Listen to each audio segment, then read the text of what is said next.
the reason is probably I want a relationship with an advisor. I like who that person is. I want to feel like more than a number.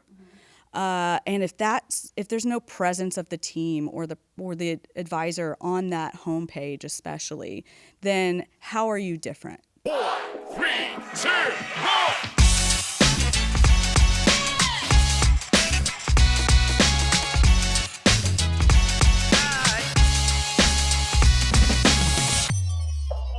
Welcome to Ready, Set, Grow, the podcast where we provide insights and ideas to help advisors grow their practice.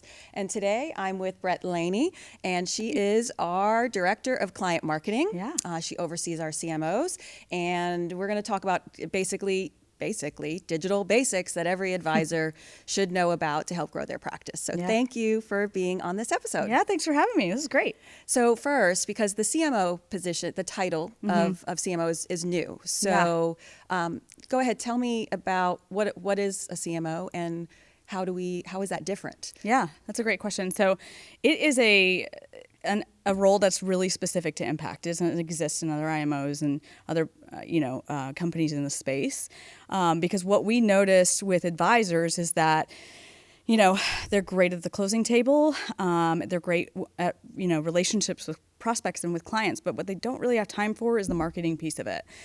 Some of them even have marketers in their office, but they don't have anyone to bounce their ideas off of. And so what this role really is, the advisor CMO really stands for Chief Marketing Officer. And we want, our advisor CMOs to be the Chief Marketing Officer for that practice.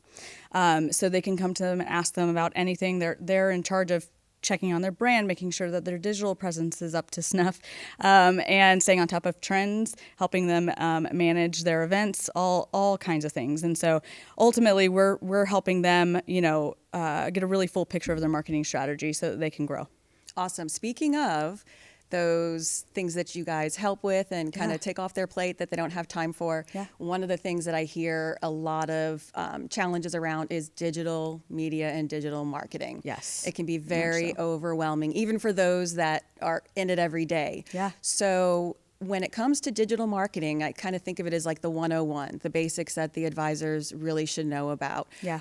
What do you think that 101 base level should be for every single advisor? Yeah. So, I'll start this with a caveat. I don't think that all advisors have to be in the nitty-gritty of knowledge, right? I think for these things, I think they just need to have certain pieces set up for their practice, because we even can help them do those things, set it up and get things ready. But I think the biggest things that advisors have got to have some kind of handle on is a website that's user-friendly that people can visit online, social media channels, and especially Facebook and Instagram.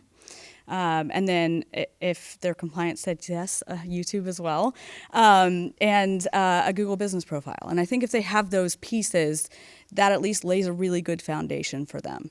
Okay, so let's talk a little bit about each one of those things. When you mentioned the website, you said user-friendly. Yeah. What does that really mean? Yeah, that's a good question.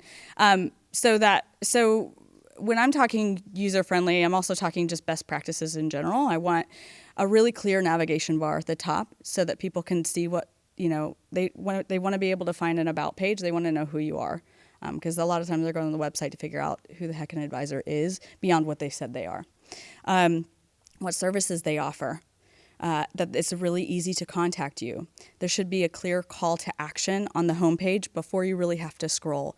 And when I say call to action, something that makes you actually, want to take part with that advisor's practice. So maybe it's guides and downloads are great, but really ultimately there should be at least a way to book a call with that advisor, because they need to be able to take immediate action. The homepage is, maybe the only page anybody ever sees of your entire website. So it should be, I call it the main stage of your website, because it is the thing that's going to introduce you and tell people why what you can provide matters to them. Mm-hmm. So when it comes to websites, what mistakes do you usually see advisors make? Or let's say, when they're new to impact, one of the things you guys do is you look over all of these things. Yeah. So what would you say are some of the mistakes that you most commonly see? Sure. One of the mistakes I see is just a million offers so many offers everywhere, a lot of pop-ups, things like that. Now, I'm not saying that none of those things are good. Some of those are good, but if somebody gets to a website and there's a million offers, sometimes they get that decision paralysis, and then they just get off of the site because they don't know what to do. So giving them one or two or maybe even three throughout the homepage offers, but in a way that, encourages them to continue instead of get overwhelmed. The other thing I see a mistake is that there's no easy to find contact information. We often recommend a phone number right at the top of the navigation menu, or at the top bar, even above that.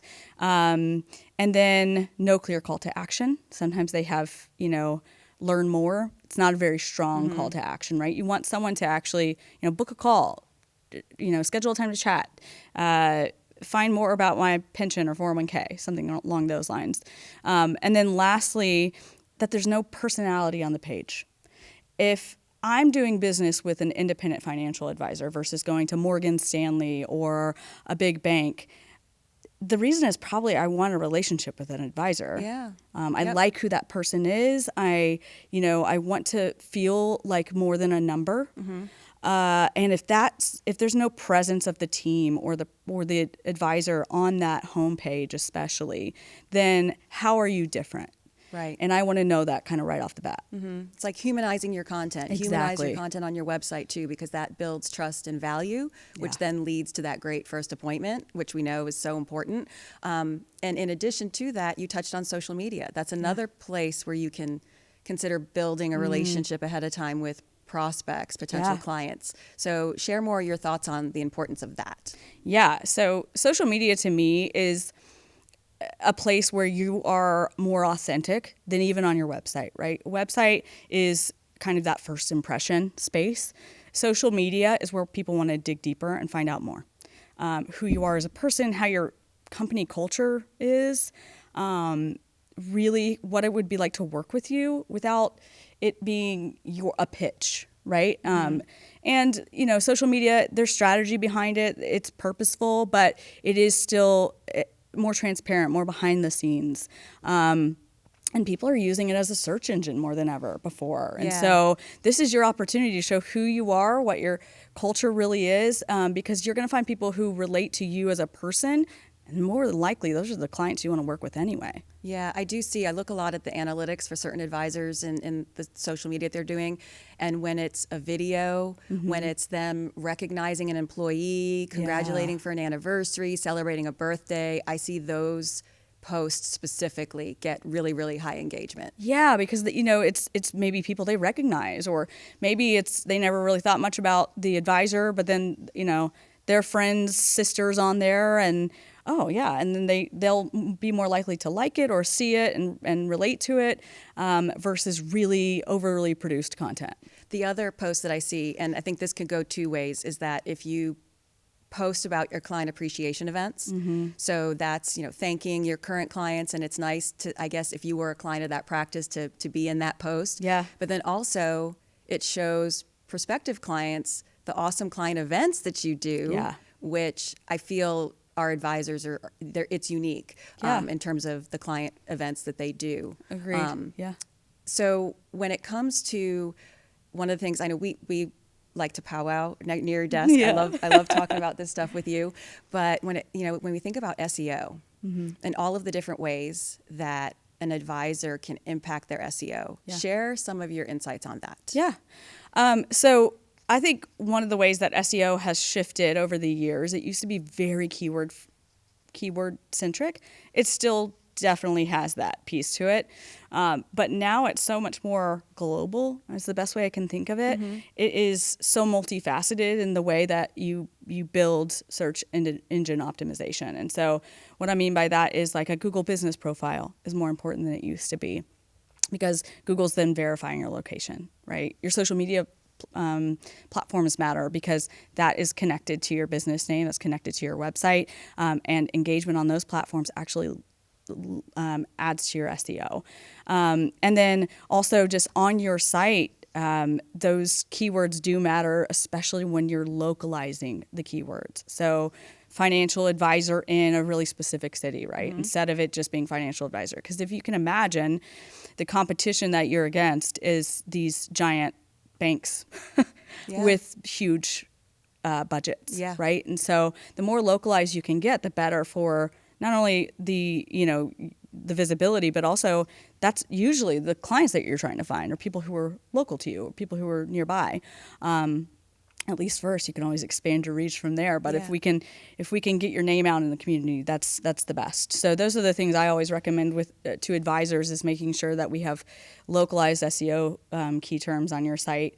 And we do that just in-house. Anytime that we host a site, that's automatic. We automatically put those keywords into the title tags, meta descriptions, all of that. So talk about that, because what I find a huge differentiator with Impact against other IMOs is the fact that we have so much in-house. Yes. And we don't outsource. So share a little bit about the team that you work with to put that stuff together. Yeah, gosh, we have a huge team and also really talented team. So we have copywriters, we have designers, we have web-specific designers who know the best practices for where to put things on your site.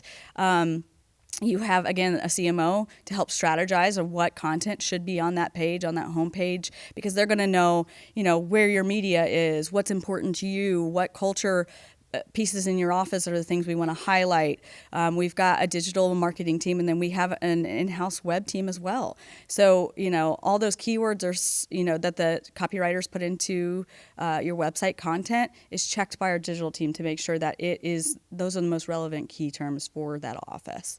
And then also when web maintains and hosts all the sites that we host in-house. So it's very unique in that way. It's not something that advisors even have to pay out of pocket for. That's awesome. And when thinking about the development of the website, so when people do come on board to Impact, they go through a process with you in terms of helping to get set up. How many decide? Like, how many come and they're like, oh, we'll just keep handling our own site, and then eventually they're like, no, wait. Let you handle it. Yeah. What percentage of those people, how does that happen? Yeah, that's a good question. Every advisor comes to us a little bit differently. Some don't even have a website at all and really need help there. Others do, yeah. They'll have a site that they maintain on their own and realize a year in that it's expensive. Every single time they want to make a change, they have to pay out of pocket right away. We do monthly website edits for every single advisor. Just for hosting a site with us. And oftentimes we're the ones making the recommendations of what those edits should be, because, maybe they just got it on a new radio spot. Well, we should do that. And also, if we're going to do that, let's go ahead and update the clips on your site and get some new images. And so those are the kind of things that, when they host outside of Impact, they don't necessarily have all of that working together in the same way. That's a really good point. And so lastly, I just want to wrap a little bit more on the social media, because you mentioned Facebook and Instagram specifically. Yeah. So what's so important about those two platforms? Yeah, that's where the audience is mostly. And so I know that, for the majority of our advisors, that audience is 55 and up. Some are thinking about, that Gen X, older millennials coming up. Facebook and Instagram are still the top two platforms, even all the way to Gen Z. And so it shocks me, because you would think it'd be TikTok. Yeah, absolutely. Yeah, and it's not. TikTok is still the third most popular. Facebook and Instagram still kind of reign there. I think it's because, they're both owned by Meta. And so there's a lot of connection there, and they work together. But also recently they passed a bill possibly banning TikTok. And so I think, I don't think that's going away anytime soon. Yeah. But if it were, Facebook and Instagram still stand strong there. And so that's where, that 55 and up demographic lives a lot of the time. They spend 2+ hours on Facebook and Instagram. So do I. Scrolling. Yeah, it's easy to do, right? Especially now that, we have computers in our pockets. Yeah. Maybe that's aging me, but but yeah, absolutely. And so Facebook, I think, is, a place where you can connect with people. A lot of people really like to leave comments and things like that. Instagram is really good from a visual perspective, and also from a Reels perspective for searchability. Easier to find your content. Well, thank you so much, Brett, for sharing those insights. Super important for advisors to know when it comes to digital. And if you want to learn more, go ahead and subscribe to our YouTube channel. We also have a couple of video features there, one with our very own CMO, Alexandra House Rules, and also a new series, Selling with Stories with Randy Cook. Great marketing resources. Also, click the links below if you want to reach out to us and connect with Impact directly. Thanks. Yeah, thank you.